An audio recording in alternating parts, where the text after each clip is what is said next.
दुनिया के सभी माओं के लिए समर्पित मैं गाने का प्रयास कर रहा हूँ और काफी अच्छा गाना है और आप लोग एक बार जरूर सुनिएगा।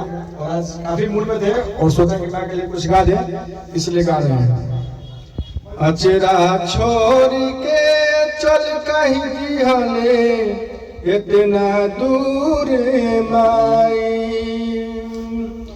अब के बबुआ बबुआ कही के हमके पास बुलाई, तोरा बिना जी कैसे, तोरे बिना जी कैसे, तोरे बौरा हमार माई, तोरा बिना जी कैसे, तोरे बौरा हमार माई।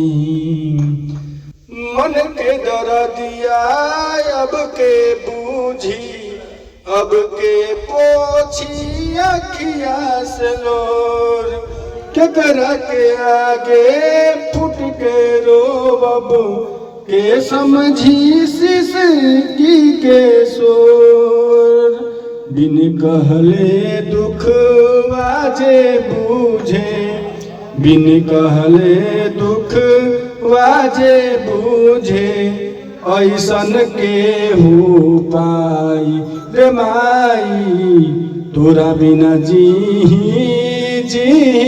कैसे, तोरे बौरा हमार माई।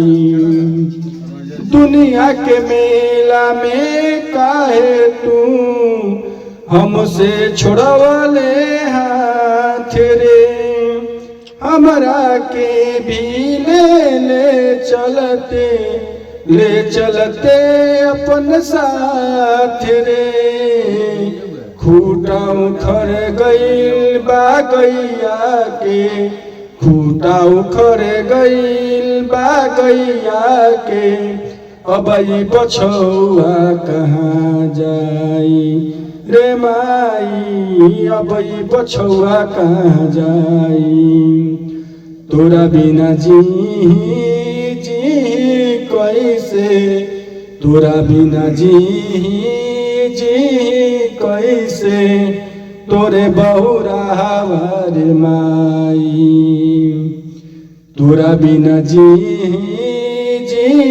कैसे, तोरे बौरा हमार माई। और उम्मीद है कि आप लोग इस पे जरूर कुछ ना कुछ कमेंट कीजिएगा। Love you.